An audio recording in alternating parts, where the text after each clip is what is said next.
of inspiration, but our next speaker is going to give us an amazing amount of knowledge based on natural color, but it's also a visual feast for the eyes because this is the book. It's called True Colors. This is the second edition, which is out at the moment, and it's by Keith Recker, who is our next speaker. And Keith will be joining us from his home in the United States, where he's writing and consulting on color, including a new book that he's preparing also on color. But before we get to that, I'd like to welcome Keith. Are you there? Let's see, yes. Good morning. How are you all? We're good. So nice to see you. We have the girls over here. I see you're wearing indigo to go with your indigo cover. Oh, it's a cold and rainy day here in Western Pennsylvania, so this is necessary. Thank you for your time, and thank you for taking our viewers through your amazing book. And it's always a pleasure to listen to you. It's like a masterclass in color each time.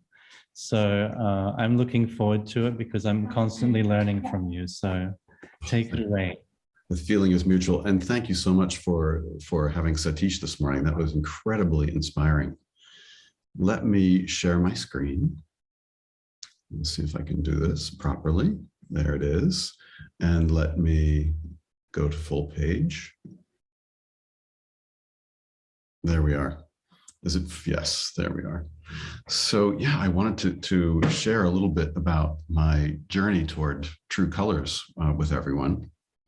Thank you all for listening. Sorry, Keith, before you start, yes. I just wanted to interrupt. Is it possible to make it full screen even more? No, that's as much as I can do. Okay, maybe on the right, on the right of your screen, maybe get rid of that sidebar by pressing the arrow. Yeah, I can try that. That will make it even bigger. Oh dear, that's not doing it, is it? How's that? Is that better? Maybe try stop sharing the screen, then reshare. It might work better. Okay. Sorry, everyone. Sorry, it's just that it's so beautiful. I don't want any Apple graphics to interfere. Is that better? Now it's full screen. Yeah, it's just, good. Yeah, perfect. Thank you. So sorry. Well, no, that's okay. Sorry about that. I'm not a technical adept, that's for sure. So yeah, I wanted to start by sharing a quote that a friend of mine directed me to almost 30 years ago at the beginning of my journey towards involvement, support of, understanding of the work of artisans around the world. And it's a quote from Octavio Paz from his essays called Convergences. And it says, "Made by hand, the craft object bears the fingerprints, real or imagined, of the person who fashioned it. These fingerprints are not the equivalent of the artist's signature, for they are not a name, nor are they a mark or a brand. They're a sign. They're the almost invisible scar commemorating our original brotherhood and sisterhood." And every time I think about that, I am incredibly moved and incredibly encouraged to keep on going with this journey towards understanding more and more about the artisan world. For me, contemplating all of this is a way towards a kind of intimacy, if you will, a kind of relationship with everyone.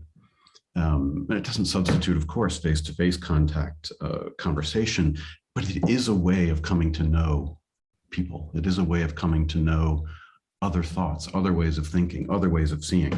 And that really animated my journey into this book, True Colors. Also, before we start sharing the visuals, I want to note that one of the things that came into focus as I was working on this book was the necessity to look at craft from more than just a pleasure point of view, from more than just a consumer point of view, that it was really necessary to go beyond this role of consumer that we've all been taught to be, right? Mostly, we're just taught to buy, to consume. We're not taught much to understand. And in trying to look a little deeper, I started to see color and artisanry through 4 windows. One, through a window of sustainability, that we're constantly responsible for coaxing from the earth color and everything that we need, and that we need to do that in a balanced and responsible way. Cultural preservation, which is sort of a Western idea, but I think if we see it in the right context, it's really about not losing the best and the most poetic from the past, and not losing the best and most poetic in the wake of consumerism, right? Things that sell are not the only things that we really and truly need. I also think it's super valuable to think about a lens of women's autonomy, that by embracing and understanding craft and artisanry, we're often giving women a chance to run their households properly, to establish greater autonomy and independence, super positive outcomes, and personal expression, right? So this is a layer that's built on top of culture that has to do with what we contribute, each of us, to the greater culture, and taking responsibility for that and helping others along with that as well. So let's dive a bit into the book. Well, actually, here we have a slide that isn't in the book, but I just want to mention this too. This is a diagram which pairs the genetic work from a geneticist named Luigi Luca Cavalli Sforza and the linguistic work of a man named Merritt Rulin. And the reason I find this so fascinating is how beautifully paired the idea of culture and family really are. And I also find it a beautiful reminder that, in fact, it's a family tree, that we all branch off from the same tree, that we have a fundamental relationship with everyone else on the planet. And for me, color is a way of stepping into that beautiful continuum, that beautiful unification of our sense of who we are and who our neighbors are. So let's start sharing some visuals from the book. We have here a shot from an ochre mine, a red ochre mine on the island of Hormuz in the Persian Gulf. And I love this because there's plenty of evidence that this is plenty ancient. And it also is pretty near the spot of the biblical Eden, where the biblical Eden was said to be. And it links to our earliest sense of ourselves if we think back to Genesis and how Adam, the first person, was created out of the dust of the ground and the breath of the divine.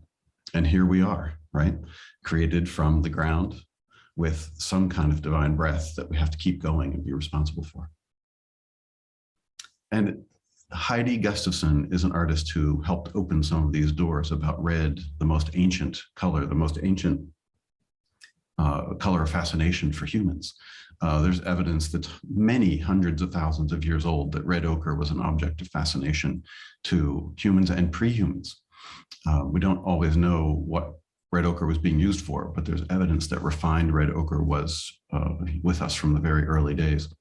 Heidi has made a study of going everywhere she can to collect the various pigments of Earth, both as a document of place, but also as a document of this ancient fascination. And in her own work, she talks about how bringing together red ochres from all around the world helps them stand together in council in her studio, speaking to each other and reunifying all the different geographies and geologies and cultures of the world.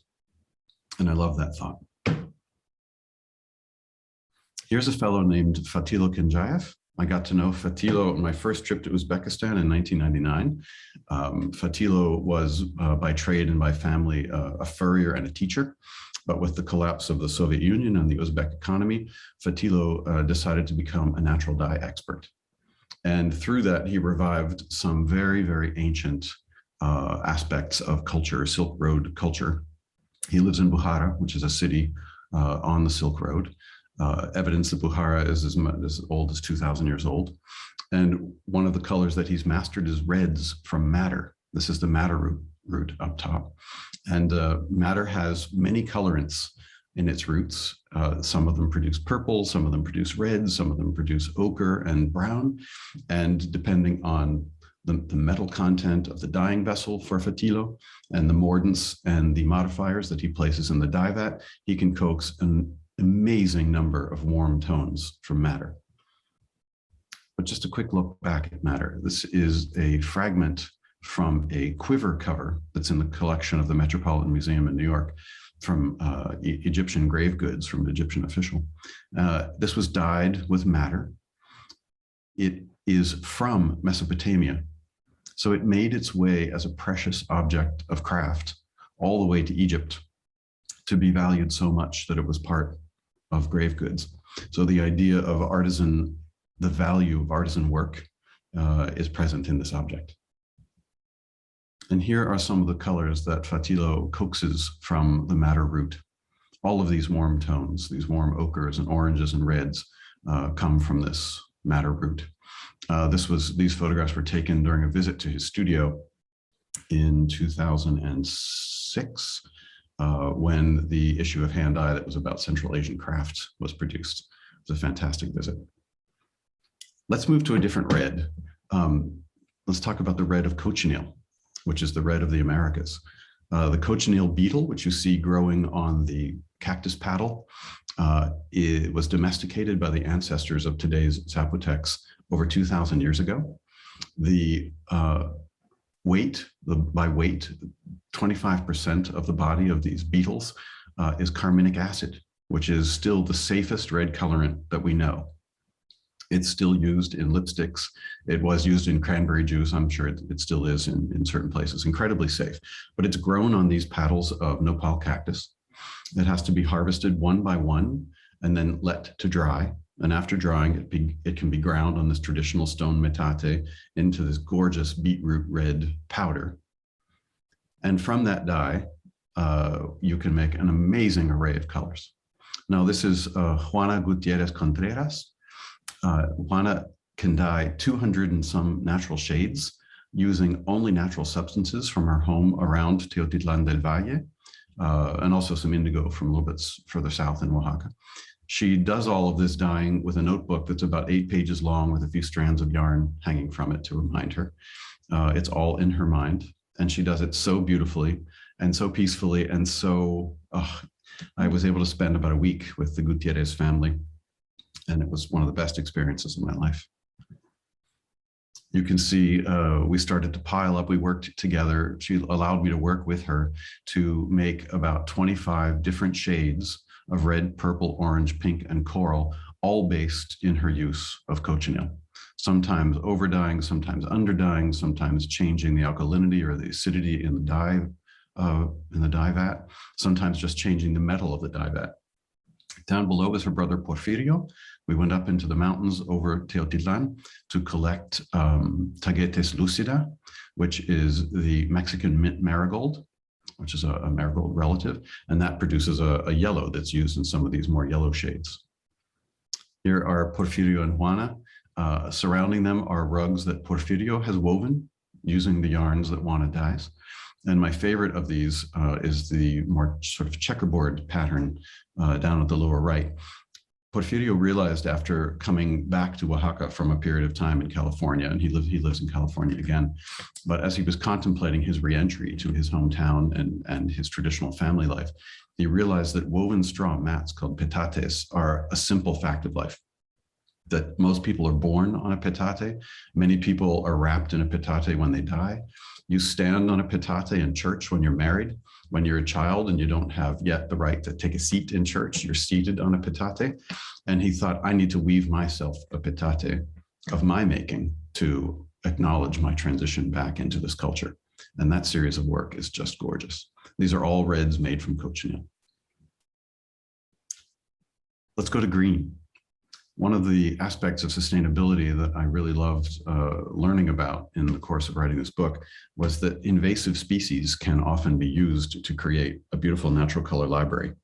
So this is an invasive plant called Ageratina adenophora, which was taken from central Mexico as a garden ornamental about 100 years ago or so. And it turns out to be an incredible invasive pest in many parts of the world, including the foothills of the Himalaya, where a wonderful group called Avani is working on a beautiful natural dye and natural weaving, handmade weaving business. So they take this weed, they harvest it to help the forest floor recover a good bit. And then you can see they turn it into olive green and yellow yarns, which are then woven into some really gorgeous textiles. This is Rashmi Bharti, who's one of the two co-founders, along with her husband, Rajneesh Jain. And Rashni is very proudly wearing one of the scarves. This is Nitin Gupta down in the lower part, and he's showing the whole range of yellows and olive greens. The ball of yarn at the bottom is Ageratina adenophora yarn, which is quite a bit yellow until you turn it to green through the addition of iron. But this particular ball of yarn has been dipped in an indigo exhaust vat to acquire this little patina of blue over it to create a gorgeous chartreuse green. A very beautiful living color. Here are some greens from the New World.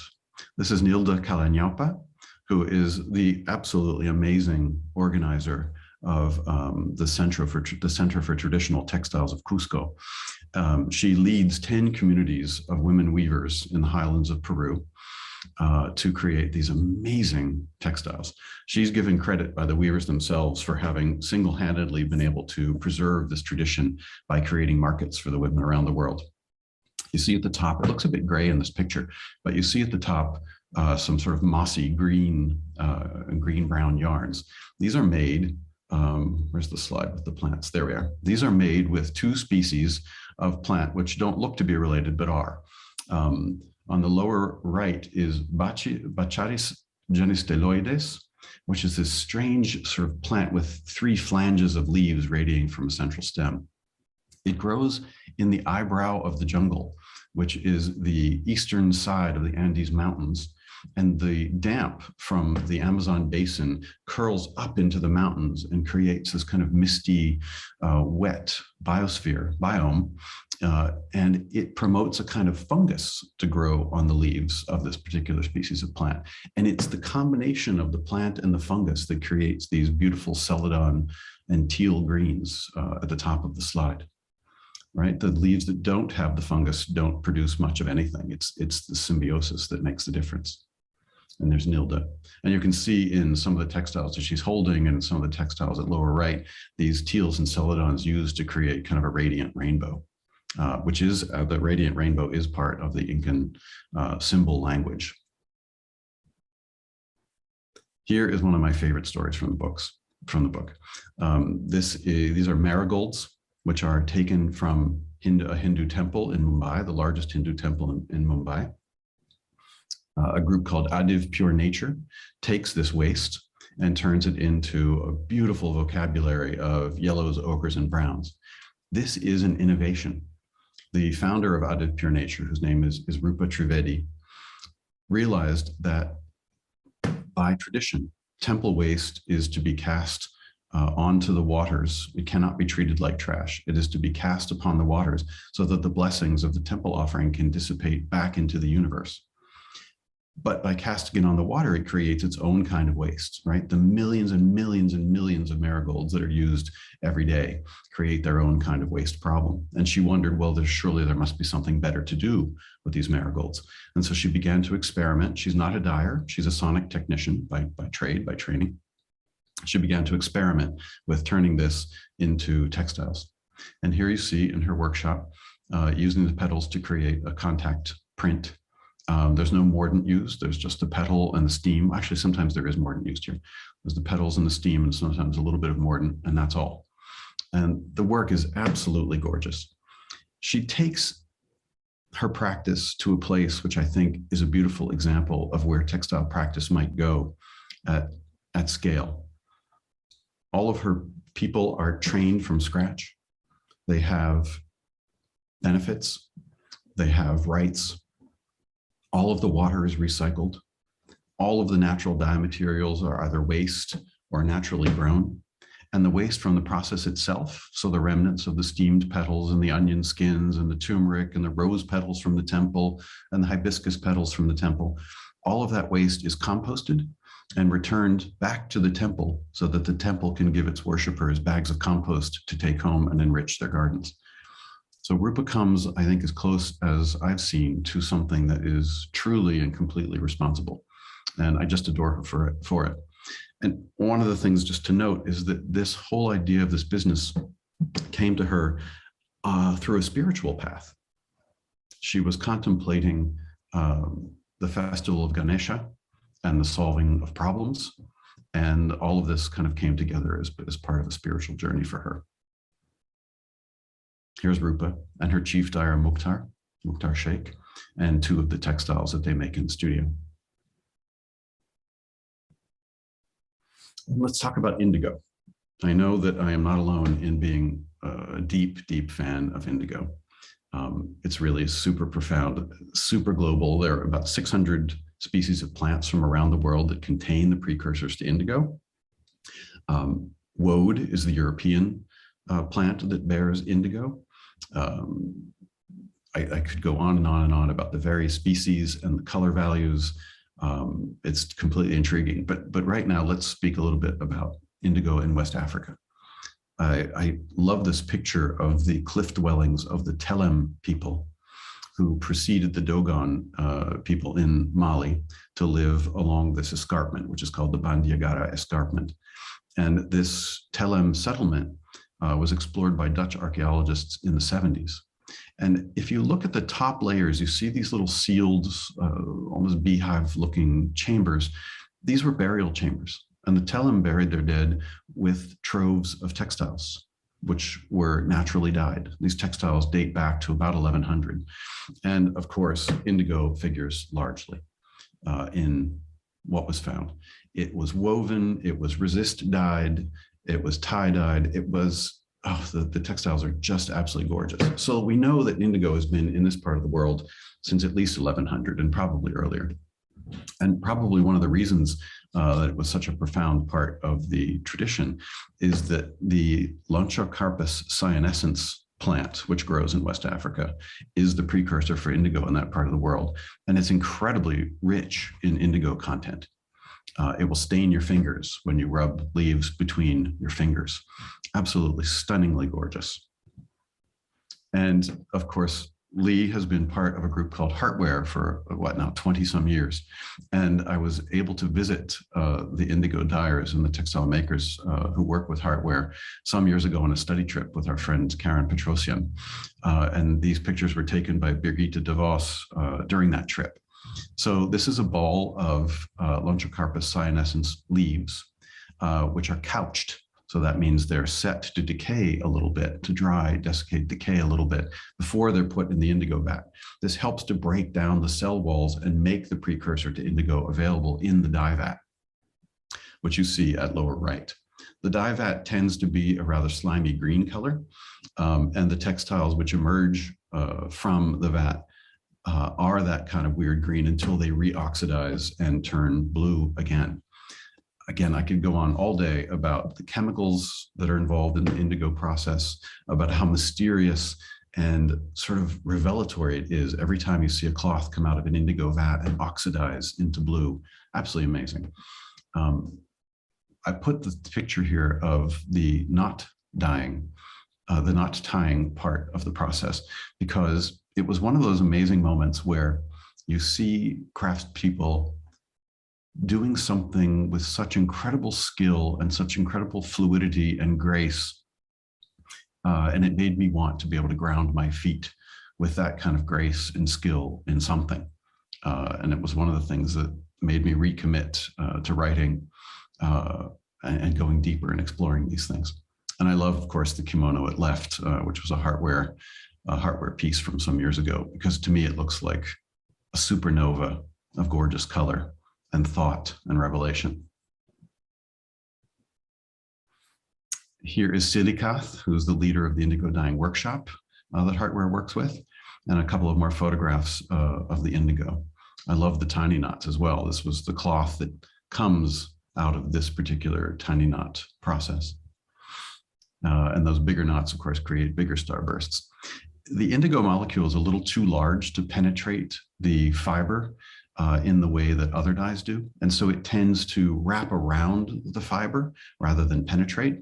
And it creates these beautiful gradations of dark blue to undyed.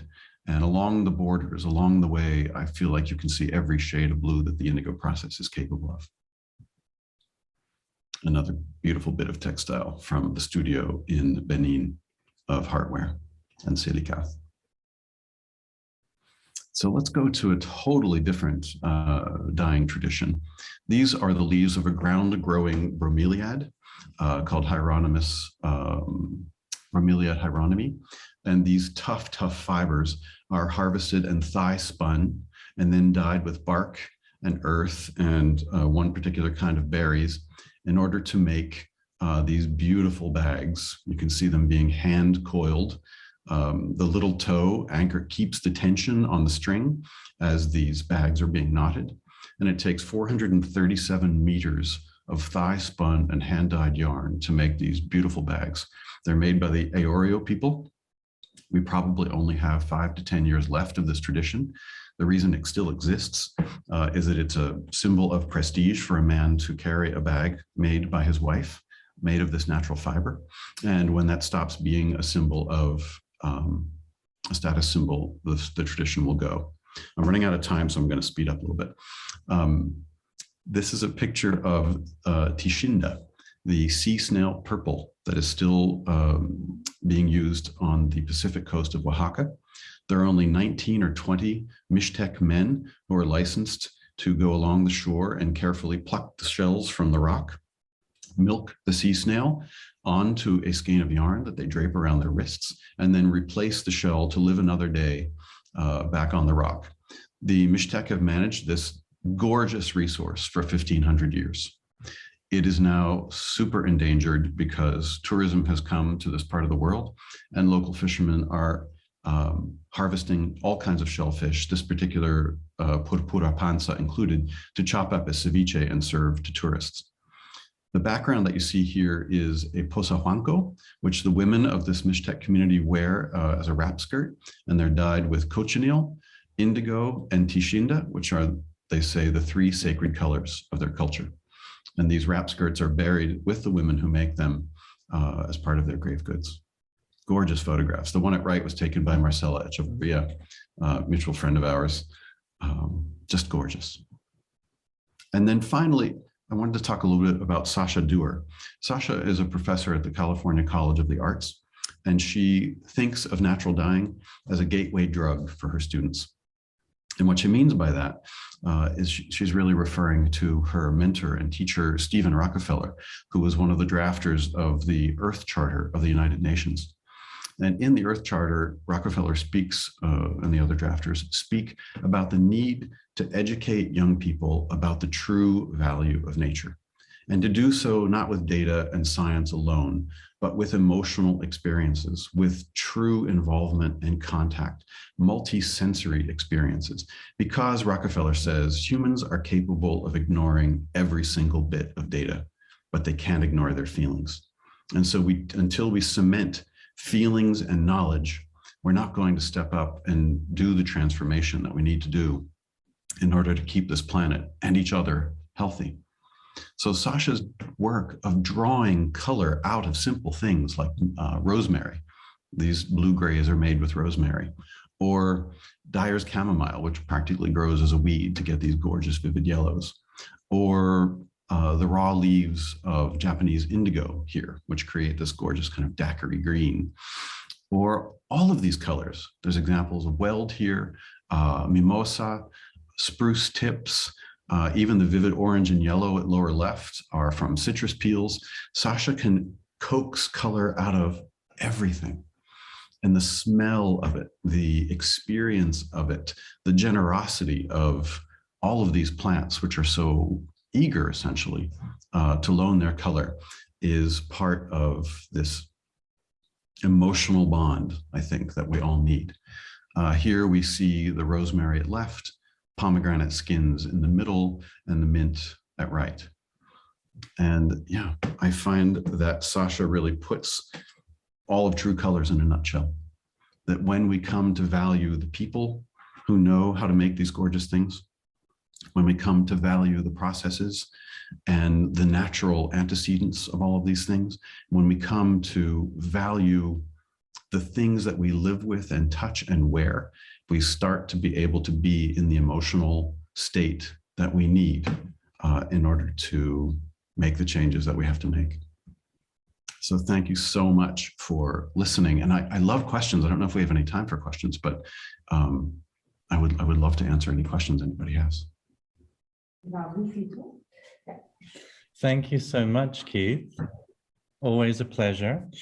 And it's a little bit difficult with such a big audience to do Q&A, but I will check the box anyway. One person is asking how long you've been archiving. Well, honestly, I have to admit that it's been almost all my life. I have a treasured aunt who lived all over the world and whose gifts were often textiles sent home, which would take months to arrive back in those days. And I still have all of them, every single one of them. And it's continued through these 30 years of active exploring on my part, traveling and researching and coming to know. Yeah, on a daily basis, I would hate to actually show you my workroom. This is not actually my workroom. This is the guest room, because it is a jumble of textiles. Do you remember Franz Kafka's The Trial and the amazing sort of, books everywhere? It's a bit like that. Yeah. Well, I have the last question then for you, because like most of us, you're a big traveler, and in this period, you haven't been able to get away. So if you were able to go anywhere right now to reconnect with craft, where would you go? I hesitate to admit in this very public forum that I have never been to India. And that would absolutely be first on my list. And Philip, you're coming with me. It's just a matter of when. Yeah, I'm familiar enough to do a tour for you. So we'll line that up. But thank you again, Keith. We're thrilled to have had you be part of today's book club. I'm honored, really and truly honored, especially to follow Satish, whose inspiration is profound. Amazing. Yeah, he's quite something. Absolutely. Okay, thank you.